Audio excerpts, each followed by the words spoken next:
지난주에 우리가 오병이어 사건을 함께 살펴봤습니다. 오늘 성서점과에 따른 본문은 이 오병이어 기적 이후에 있었던 일입니다. 오병이어 사건은 지난주에 함께 이야기 나눴듯이 억울한 죽임을 당한 세례 요한의 추모 집회로 시작을 했습니다. 하지만 고세 백성들이 예수님께 정치적 요구를 하기 시작했고요. 예수님이 오병이어를 베푸시자 그 정치적 요구는 걷잡을 수가 없게 되었습니다. 그래서 요한복음 6장에 보면 그들이 예수님을 임금 삼으려고 했다고까지 기록을 하고 있습니다. 세례 요한의 추모 집회였는데 반정부 투쟁까지 분위기가 급변하게 된 거죠. 예수님의 의도하고는 전혀 다르게 일어나기 시작한 겁니다. 따라서 예수님은 이 모임을 해산해야겠다고 마음을 먹었습니다. 보통 때 같으면 임금으로 요구받는 예수님이 먼저 떠나고 제자들이 남아가지고 무리들을 해산해야 될 겁니다. 이게 정상인데, 그런데 오늘 읽은 본문을 보면 그렇지가 않습니다. 예수님이 제자들을 먼저 급히 배를 태워서 보내시고 본인이 남아서 혼자서 무리들을 해산을 하고 있습니다. 그 이유가 무엇이냐? 제자들도 사실 무리들과 같은 마음을 품고 있었기 때문입니다. 제자들도 그들에게 동조하고 있었기 때문인 거죠. 오히려 이제 제자들은 더 신났을 수도 있습니다. 왜냐하면 예수님이 임금이 되면 이제 자신들은 또 어느 정도 위치가 보장될 수도 있기 때문에 그 무리들이 그런 요구들이 제자들은 더 신났을 수도 있는 거죠. 여기서 우리는 제자들과 예수님이 한 배를 타고 있지만 약간 서로 다른 생각을 하고 있다는 것을 우리가 알 수가 있습니다. 이쯤 되면 이제 제자들은 예수님한테 어떤 존재일까요? 예수님께 도움이 되고 힘이 되기보다는 뭔가 짐덩어리에 더 가까운 것처럼 느껴집니다. 뭐 하나 도움되는 게 없습니다. 무리를 해산하도록 돕는 것이 아니라 오히려 무리를 더 부추기고 있고요. 결국 무리들을 홀로 해산해야 될 예수님께는 이 제자들은 먼저 처리해야 될 대상이 돼버린 거죠. 예수님의 마음을 더 힘들게 하는 원인이 돼버렸습니다. 그래서 예수님은 급하게 제자들을 배에 태워서 보내고 본인들이 홀로 남아서 10,000명이 넘는 무리들을 해산시키고, 그리고 나서 예수님은 기도하려고 홀로 산으로 가셨습니다. 예수님이 홀로 기도할 시간이 필요하셨던 겁니다. 그 이유가 뭐냐? 그만큼 예수님의 마음에도 뭔가 큰 동요가 있었다는 걸 알 수가 있습니다. 그만큼 상황이 급박했고요. 백성들의 정치적 요구는 예수님께도 뭔가 마음에 영향을 많이 미쳤던 것 같습니다. 어쩌면 그 고통당하고 있는 민중에 대한 아픔이 예수님의 마음을 더 갈등하게 만들었을지도 모르겠습니다. 아니면 자기에게 도움이 안 되는 제자들의 그 태도에 더 실망했을 수도 있는 거죠. 어쨌거나 예수님은 홀로 산에 가서 마음을 안정시키면서 기도를 하셨습니다. 문제는 제자들인 거죠. 급하게 배를 타고 갔는데 밤에 배를 타고 갈릴리 바다로 나간 제자들이 이제 문제입니다. 갈릴리 바다는 주변이 다 산으로 되어 있고요. 산 밑에 이렇게 움푹 내려간 분지 형태의 바다라고 합니다. 그래서 주위의 산들과 갈릴리 바다는 500m 이상의 고도 차이가 나기 때문에 항상 온도 차이가 심하고 풍랑이 자주 이는 곳이라고 합니다. 특히 밤이 되면 풍랑이 자주 입니다.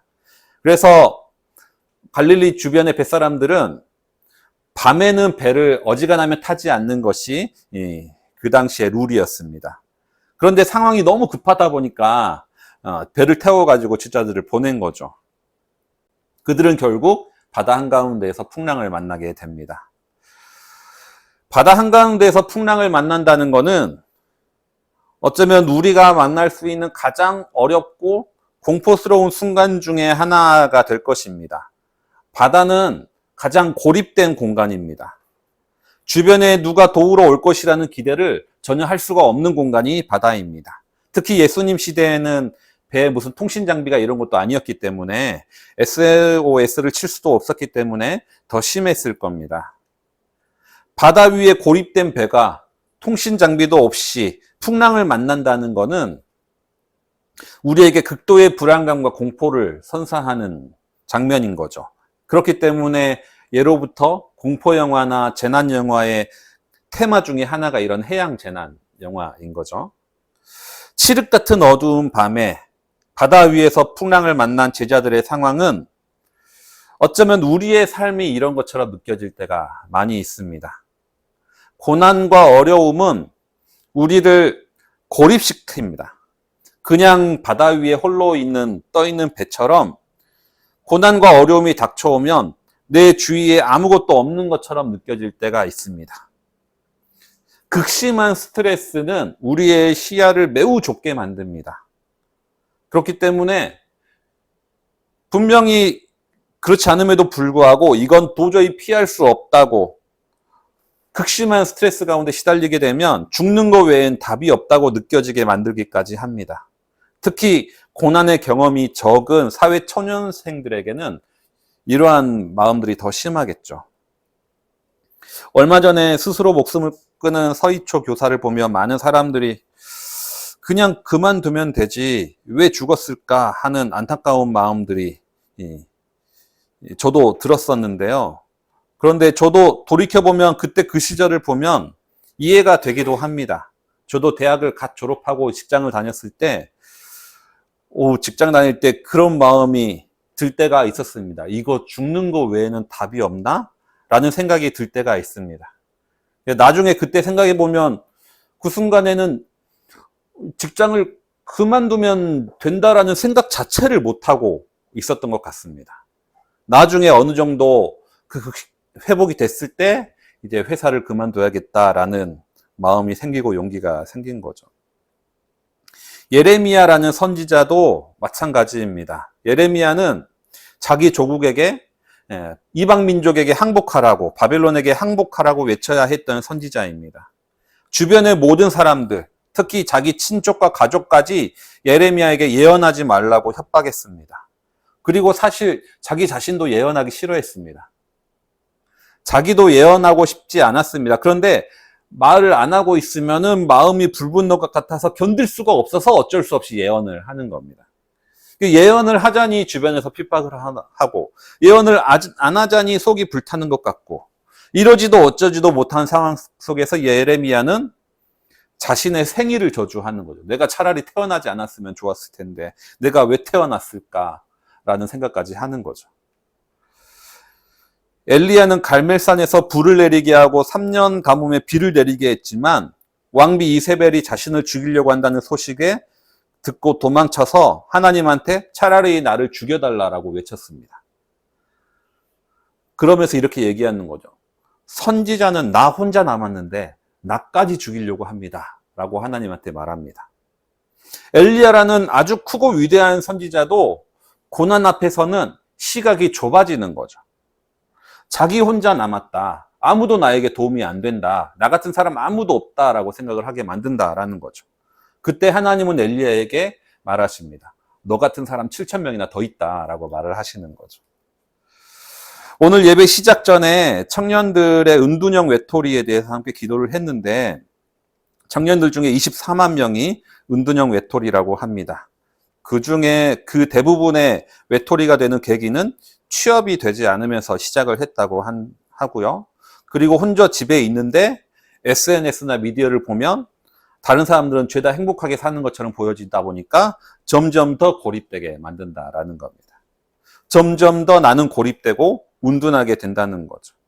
바다 한가운데에서 아무도 모르게 풍랑 속에 있는 것처럼 나도 그런 것처럼 느껴질 때가 있다는 겁니다. 하지만 오늘 본문을 보면 그러한 나를 지켜보고 계시는 분이 있다는 것을 우리는 알 수가 있습니다.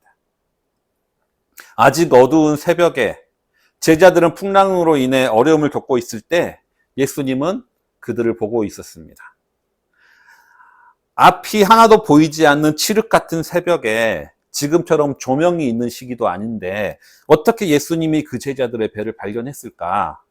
그것은 예수님이 우연찮게 눈을 들었다가 발견한 게 아닌 겁니다. 그 이전부터 기도했을 때부터 예수님은 꾸준히 제자들을 관찰해 왔습니다. 어두운 밤에 배를 타고 떠난 제자들을 걱정되는 마음으로 예수님은 꾸준히 제자들을 보고 있었기 때문에 그 밤 속에서도 풍랑 속에 있는 배들을 볼 수가 있었던 거죠. 예수님은 제자들이 배를 타고 이동하는 모든 과정을 보고 계셨습니다. 그리고 제자들이 풍랑을 이길 수 없는 상황이 되자 예수님은 무리를 걸어서 제자들에게 오시는 겁니다. 인생의 어려움이 파도와 같이 우리에게 찾아오면 내 주위에 아무도 없는 것처럼 느껴질 때가 있습니다. 하지만 주님은 그 순간 우리를 보고 계신다라는 겁니다. 파도가 이는 바다 위처럼 아무도 도와줄 수 없는 것처럼 느껴질 때, 누군가 내게 다가오는 것이 불가능하다고 생각될 때 예수님은 물 위를 걸어서 우리에게 오십니다. 그리고 말씀하시는 거죠. 안심해라. 나다. 두려워하지 말아라. 이렇게 말씀하십니다. 어떻게 보면 예수님이 무리를 그 500만 명이 넘는 그 무리를 혼자서 다 해산시켜야 했던 것도 다 제자들 때문입니다. 제자들이 무리 선동에 휘말렸든지 아니면 더했든지 제자들 때문에 먼저 배를 타고 보낸 거죠. 그러면 바다라도 제대로 잘 건너가야지. 그렇지도 못하고 이 제자들이 바다 위에서 풍랑 만다는 건 다 지들 탓인 겁니다. 자기들 탓이라고 할 수가 있어요. 예수님은 겨우 마음 추스리면서 기도 좀 하겠다는데 그 기도도 못하게 만들고 혼자 있는 시간마저 갖지 못하게 하고 무리를 건너서 오시면 짜증날 법도 한데, 예수님은 고난당하는 제자들을 먼저 안심시키고 위로하시는 거죠. 고난당한 자에게 필요한 것은 책임을 따지는 것이 아니라, 누구 탓인지를 구분하는 것이 아니라 안심시켜주는 것, 위로해주는 것, 그것이 우선입니다. 내가 함께 있다라고 예수님은 말씀하시는 거죠. 무리를 걷는 예수님은 자신의 능력을 드러내고 싶으셔서 무리를 걸은 게 아닙니다.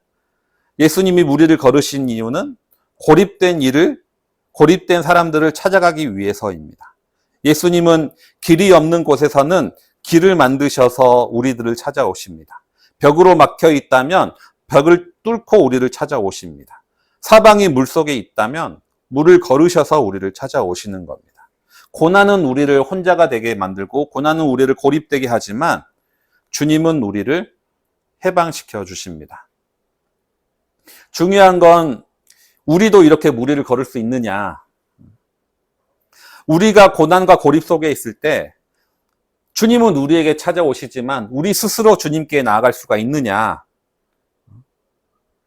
내가 주님께 찾아 나갈 수 있느냐. 그걸 시도한 사람이 오늘 본문에 있는 거죠. 예수님의 제자들 중에는 아무도 이를 시험해 본 사람이 없었는데 그때 이제 베드로가 나섰습니다.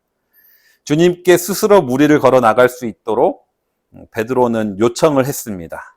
그리고 주님이 오너라 하시자 배 밖으로 나가서 무리를 걷기 시작했습니다. 물론 베드로의 걸음은 온전치 못했습니다. 예수님이 함께 걸을 때, 예수님을 향해서 걸을 때는 잘 걷다가 바람이 불어오자 무서운 나머지 물에 빠지고 말았습니다. 그러자 예수님은 베드로의 손을 붙잡아 주시면서 말씀하시는 거죠. 믿음이 적은 사람아 왜 의심하였느냐. 예수님이 제자들 향해서 믿음이 적은 자라고 꾸짖었던 적이 있습니다. 마태복음 8장에 있었는데요. 이때는 예수님과 제자들이 함께 배를 타고 있었습니다. 풍랑이 다시 일기 시작하는 거죠. 그런데 예수님은 배 아래에서 편안하게 잠을 주무시고 계셨습니다. 제자들이 배가 뒤집어지게 되자 예수님을 다급하게 깨우면서 우리 죽게 되었다고 막 소리를 쳤습니다. 그러자 예수님이 잠에서 깨어나셔서 풍랑을 꾸짖으시기 전에, 풍랑을 잔잔케 하시기 전에 먼저 제자들을 꾸짖으십니다. 뭐라고 꾸짖냐면 믿음이 적은 자들아 라고 꾸짖으시는 거죠. 우리는 교회에서 이렇게 배워왔을 겁니다. 삶 속에서 어려움이나 고난이 닥쳐오면 예수님께 찾아가야 된다. 예수님께 도와달라고 하는 것이 믿음이다 라고 우리는 배워왔습니다.